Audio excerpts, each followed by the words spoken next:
Did you know that 95% of your creative ideas are born in the background of your mind? That's right. While you're busy doing everyday tasks, your brain is secretly working on your next big idea. Studies show that we are most creative when we allow our minds to wander, yet we spend most of our time chasing after perfect moments of inspiration.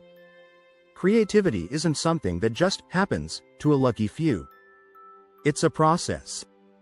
In fact, some of the world's greatest minds, from Albert Einstein to Steve Jobs, found their best ideas not through structured work but by embracing the unexpected.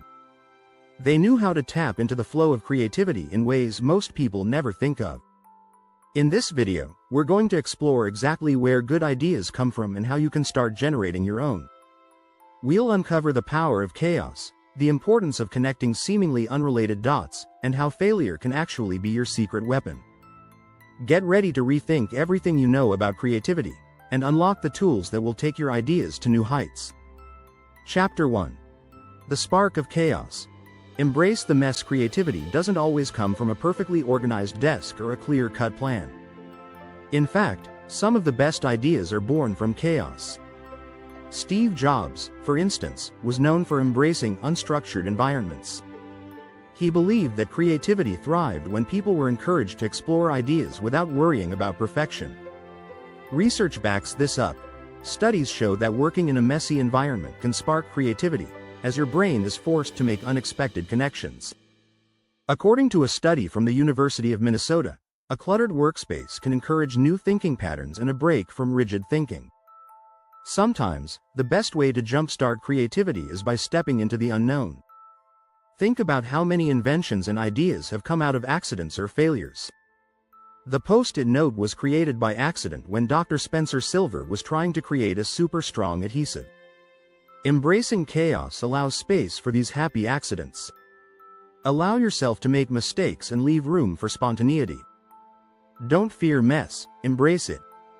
When you face the unexpected, your mind learns to adapt and think on its feet. Chaos forces you to engage with the world around you in a new way, and that leads to fresh ideas. A little disarray is like giving your brain permission to wander outside the lines and explore creative possibilities. Remember, creativity is often about finding new solutions to problems, and the unpredictable nature of chaos can lead you there faster than a carefully planned approach. Chapter 2. The Power of Unseen Connections. See what others miss. One of the keys to creativity is learning to make connections that no one else sees. It's not about coming up with entirely new ideas but often about combining existing concepts in ways that others haven't thought of. In the book Where Good Ideas Come From, Stephen Johnson highlights the power of the adjacent possible, the idea that new innovations often arise from existing ideas that are close, but not quite the same. You don't have to reinvent the wheel. You just need to look at things from a different angle. The famous biologist Charles Darwin understood this well. Darwin's breakthrough idea came not just from his travels, but from his ability to connect the dots between diverse concepts. He linked his observations of natural selection to ideas in economics, philosophy, and geography, all of which helped him develop his theory of evolution. This skill to see connections in unlikely places is the hallmark of creativity. Training your brain to spot patterns and relationships is key. Start by learning about things outside your field. Cross-disciplinary knowledge gives you a rich toolbox to pull ideas from when you need them. That's how Steve Jobs designed the iPhone.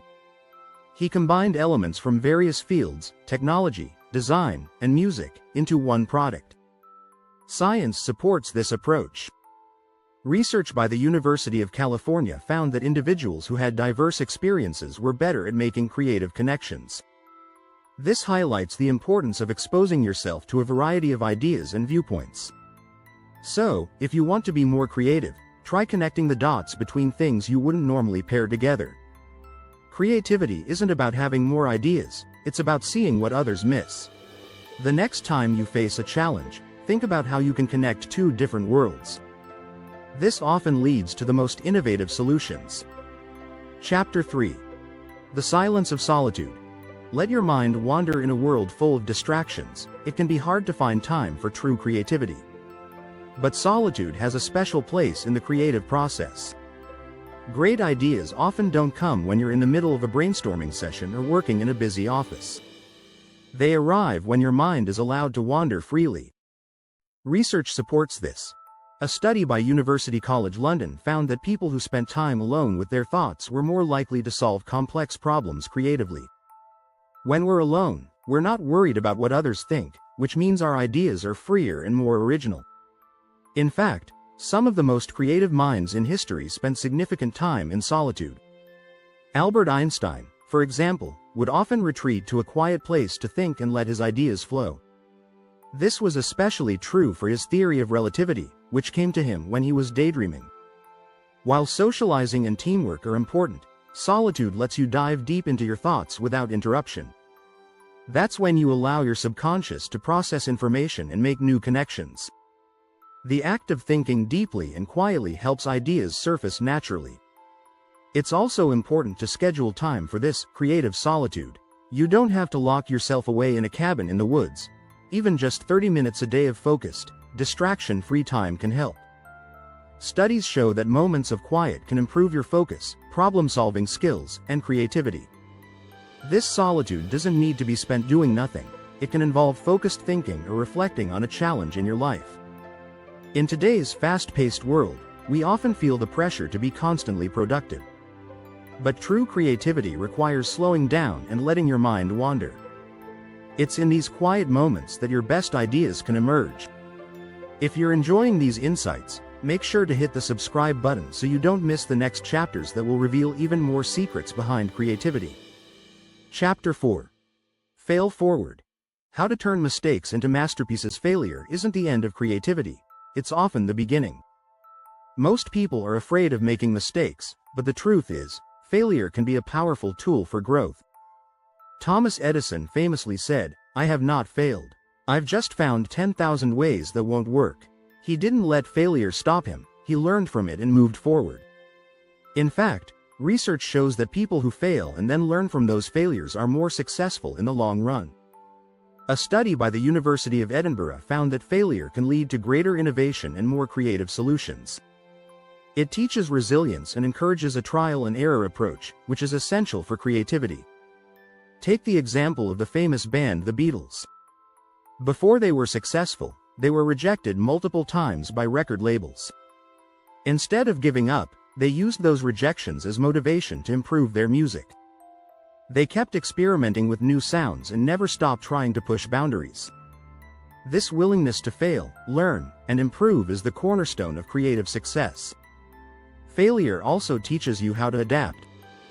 It forces you to re-evaluate your approach and think outside the box. When you stumble, your mind is forced to look for new ways to solve problems, which often leads to breakthroughs. So, embrace failure as a part of the creative journey. Every mistake is an opportunity to learn something new. By reframing failure in a positive light, you give yourself permission to take risks, knowing that the road to success often involves a few bumps along the way. Chapter 5. The Idea Garden. Plant, grow, and harvest. Creativity isn't about instant inspiration.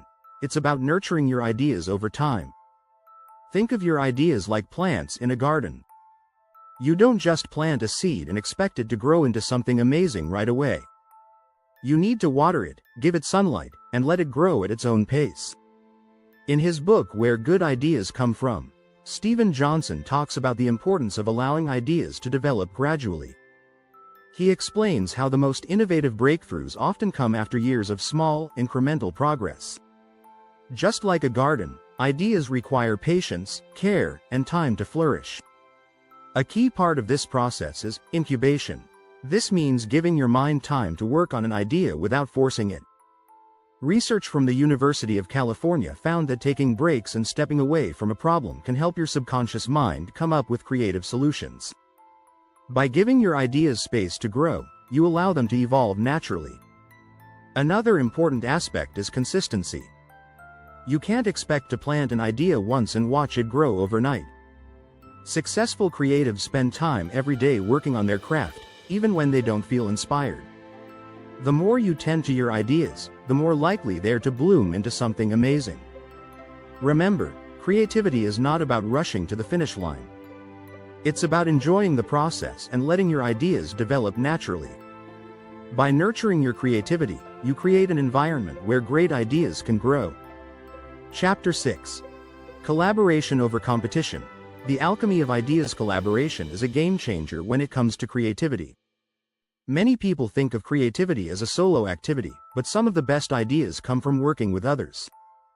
Collaboration brings together diverse perspectives, which can lead to breakthroughs that wouldn't happen if you were working alone. Consider the success of the Renaissance. It wasn't just about individual genius.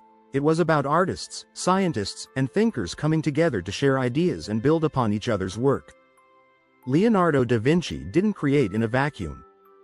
He collaborated with others and absorbed knowledge from many fields. This exchange of ideas fueled the creativity of the time. Studies also show that collaboration leads to better problem solving. A study by Harvard Business Review found that teams working together were more likely to come up with creative solutions than individuals working alone.